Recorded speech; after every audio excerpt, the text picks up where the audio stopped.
Bonjour tout le monde, bienvenue dans une nouvelle vidéo. Avant d'entrer dans le vrai sujet de la vidéo, je voulais juste vous faire une petite parenthèse.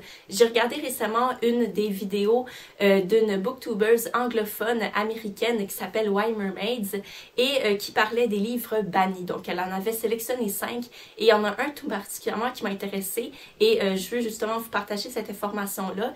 Elle parlait de Harper Lee avec son To Kill a Mockingbird, très connu, et elle disait que cet auteur-là, comparé aux autres qui n'ont pas protester qu'on a banni leurs livres, disons, de manière active ou publique, eh bien, contrairement à ceux-là, Harper Lee, lui, avait envoyé une lettre à la région, disons, des États-Unis qui avait banni son livre dans les écoles pour leur dire pourquoi c'était mal qu'on bannisse son livre et pourquoi, justement, il fallait le lire. Parce que ça parle de racisme, entre autres.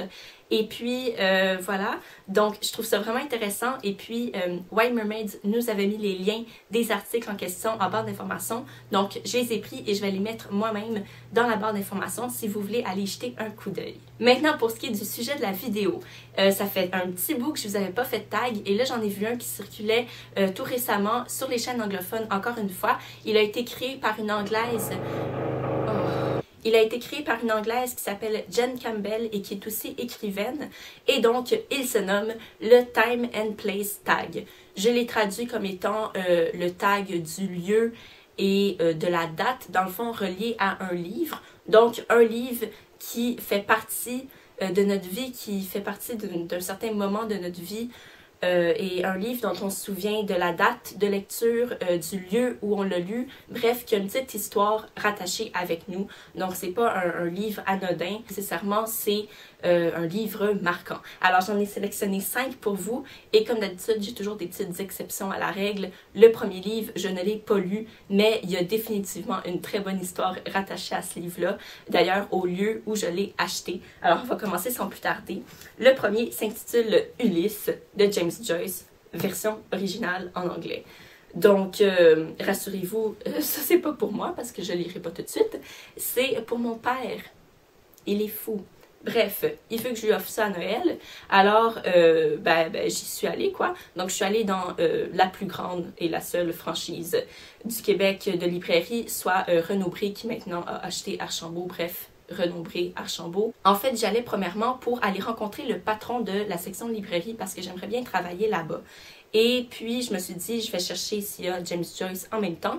Je l'ai trouvé et là, l'ami avec qui j'étais m'a dit que je pouvais négocier en fait le prix du livre parce que c'est une franchise et il y a une fissure à l'endos, je ne sais pas si vous allez bien la voir, mais il est abîmé un petit peu et c'est assez pour avoir quelque chose de substantiel pour négocier. Et là, si je négociais ce livre-là, ça va être la deuxième fois dans ma vie que j'allais négocier et j'ai une peur effroyable de négocier.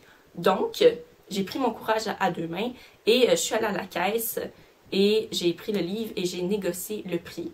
Le caissier me trouvait pas mal folle parce que déjà, à cette librairie-là, on a 15% de rabais en tant qu'étudiant pour nos achats. Donc là, j'ai quand même pas lâché. Je me suis dit, je vais aller jusqu'au bout et j'aurai plus que 15% de rabais. Et j'ai gagné! Alors, je suis tellement fière. Ce livre-là, c'est le symbole de ma fierté, d'une réussite. J'ai réussi à négocier un livre, même s'il y avait déjà un rabais dessus. J'ai parlé avec le gérant des prix. Il m'a regardé, il me dit, là, je vous trouve un peu irraisonnable, jeune fille, vous avez déjà 15% de rabais. Et là, il dit, je vais pas vous faire un rabais dessus. Et là, j'avais demandé un certain prix, alors j'ai baissé le rabais parce que c'est comme ça que ça fonctionne. Il faut que tu demandes vraiment pas cher et ensuite tu montes un petit peu. Donc voilà, tu montes. Et là, j'ai monté un peu mon prix. Puis là, il m'a refait une autre demande de prix, 50 sous de plus. J'ai dit parfait. Là, il dit parfait, c'est bon, c'est vendu. Et j'ai eu genre 20% de rabais à la place de 15. C'est fou. Alors, je suis vraiment fière. Voilà, j'ai travaillé pour ça, papa. Je te l'ai gagné. Voilà mon histoire avec James Joyce. Le second roman qui possède une place toute spéciale dans mon cœur et dans mon évolution de lecture en anglais s'intitule Brave New World de Aldous Huxley. Ça, c'est la couverture spéciale édition de la librairie Chapters Indigo. Et puis, en fait, maintenant, c'est juste rendu Indigo. Hein. Il y a plein de changements de librairie dans cette vidéo aussi que je vous annonce au Québec, en tout cas. Et puis, donc, la copie originale, je crois que je l'ai perdue dans le déménagement parce que j'en avais une pour l'école. Justement, c'est un livre d'école. Alors, ben, je me le suis racheté parce que le livre est vraiment très excellent. Si vous voulez une dystopie adulte avec 1984, ça, c'est super. Donc, l'histoire avec Brave New World, c'est que c'est probablement, j'en suis très certaine, un des premiers livres que j'ai lu en anglais au complet et qui est en plus un classique. Les autres livres que j'ai lus en anglais, c'est des livres pour enfants, quoi. Mais les vrais livres d'adultes classiques, c'est le premier. Le deuxième, je crois que c'est Little Woman de Louisa May Alcott. En secondaire 5, quand j'avais 16 ans, 16-17 ans, on a eu une nouvelle prof d'anglais qui était plus innovatrice que les autres que j'ai eu au secondaire. Et puis, justement, elle a eu beaucoup de problèmes avec la direction parce que elle nous demandait, elle nous proposait des activités inhabituelles, vraiment très enrichissantes, mais il y avait des élèves qui la stoulaient, comme on dit, qui allaient en parler à la direction. J'étais tellement fâchée. Mais bref, elle nous a donc présenté une activité un jour où on pouvait aller s'essayer pour lire des classiques un peu plus compliqués. Et je me suis mis dans ce groupe-là. Et là, on a lu Brave New World. Dans le fond, on avait le choix de quelques livres. Et j'étais vraiment encore là, comme le premier livre, très fière de moi quand j'ai réussi à terminer Brave New World et que je me suis rendu compte dans ma lecture, que j'appréciais ma lecture et que je comprenais. Évidemment, quelquefois, je faisais des recherches dans le dictionnaire, mais c'est vraiment le premier livre classique, difficile que j'ai lu de ma vie. C'était une réussite et tout ça grâce à une prof extraordinaire qui a ouvert mes horizons et qui m'a vraiment donné un cours d'anglais stimulant, intéressant. J'avais hâte au cours d'anglais, donc des très beaux souvenirs avec Brave New World. Ensuite de ça, pour le troisième livre, c'est une histoire un petit peu plus triste et traumatisante. Donc, il s'agit du Prince de sang mêlé de la série Harry Potter, le 6e tome. Celui-là, c'est un livre que je lisais, je pense, j'étais en 6e année du primaire, donc je devais avoir 11 ou 12 ans. Et puis, j'avais passé à ma prof, je veux dire, on avait une prof principale, je l'ai passé à ma prof parce que son fils voulait le lire. Et finalement, à la fin de l'année, quand elle m'a ramené mon livre, il y avait du crayon bleu dessus. Alors, il était complètement sali, là. On a écrit, on a mis du marqueur dans mon livre.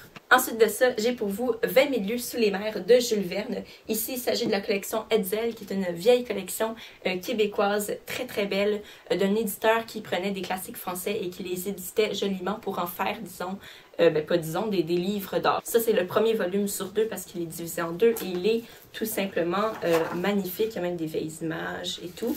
Donc, c'est pas la copie que j'avais quand je l'ai lu. D'aller la voir, de pouvoir la rencontrer, c'était vraiment un gros événement. Et c'est le livre que j'ai emporté avec moi durant ce voyage-là qui a duré 3 ou 4 jours. Donc, ce livre-là, c'est cette période de ma vie où j'ai rencontré une femme extraordinaire parce qu'elle parlait pas beaucoup. Et puis, mais elle avait tellement d'intensité dans son regard, tellement d'amour. Elle savait pas trop qui j'étais. Je veux dire, elle m'avait jamais vue, puis... mais elle avait encore une bonne mémoire.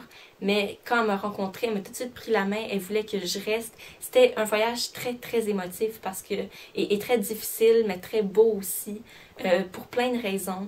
Et puis, j'ai toujours justement rattaché Jules Verne à mon arrière-grand-mère. Puis, je suis vraiment heureuse et pleine de gratitude d'avoir pu la rencontrer, d'avoir pu voir ma grand-mère être avec sa mère. Je veux dire, nos grands-parents, c'est toujours juste nos grands-parents. Il n'y a personne au-dessus d'eux. On les voit jamais en position d'enfant, disons. Donc, bref, c'est pas un livre que j'ai terminé parce que j'étais plus à l'hôpital avec mon arrière-grand-mère que en train de lire. Donc, j'ai pas eu le temps de terminer, mais ouais, c'est vraiment un souvenir touchant. Et finalement, le dernier volume, et non le moindre, il s'agit d'une bande dessinée intitulée Le jour des magiciens, le tome 1 Anja de Michelangelo Lanève et Marco Nisoli. Je le prononce probablement mal, mais vous m'en excuserez. Et c'est publié chez Les Humanoïdes Associés. Alors cette BD-là, il faut savoir que mon père aime beaucoup lire les bandes dessinées et en a une certaine quantité, une belle collection. Et j'étais dans le début de mon adolescence et là je me suis dirigée vers la bibliothèque de bande dessinée et j'ai décidé de prendre une bande dessinée un peu plus vieille pour un public plus âgé parce que je voulais explorer autre chose que les romans jeunesse. Je me disais, je suis assez vieille maintenant pour aller me diriger vers les bandes dessinées pour les adultes, quoi. Donc, mon père était pas là, bien évidemment, j'étais toute seule et tout. Et cette bande dessinée-là c'est une des premières qui m'a fait rougir, qui m'a fait découvrir une bande dessinée où la sexualité est certes présente, et l'érotisme aussi. C'est pas une bande dessinée érotique, mais dans les bandes dessinées pour adultes, il y a de la nudité. Les histoires d'amour, c'est pas juste des petits bisous, on se tient la main, c'est plus élaboré que ça, donc plus authentique, plus vrai. Et c'est la première qui m'a fait découvrir ce monde-là. Donc le monde adulte, quoi, m'a fait grandir. Et vraiment, quand je l'ai lu, j'aimais tout d'abord beaucoup l'histoire, mais ensuite, j'étais vraiment gênée, mais je voulais la lire, donc je me cachais pour lire cette bande dessinée-là, pour pas que mes parents me voient lire ça, parce que j'étais vraiment très, très gênée. Donc, voilà, c'est comme... ça atteste de mon passage à l'âge adulte dans le domaine de la bande dessinée. Alors voilà, c'était tout pour le Time and Place tag. J'espère que vous avez apprécié. Si vous avez des romans spéciaux dans votre vie qui sont rattachés à une anecdote ou à un événement particulier, n'hésitez pas à me le dire en barre de commentaires. Ça me ferait plaisir de le lire. Et d'ici la prochaine vidéo, je vous souhaite de passer une super belle journée et des très très belles lectures. Bye! J'ai oublié de vous dire, j'ai décoré ma chambre pour l'automne. C'est pas une décoration d'hiver, hein, automne. J'aime bien les petites lumières, c'est ma saison préférée, donc je me suis fait habiller pour l'occasion. Mais bref, regardez les belles lumières. Ils sont pas magnifiques?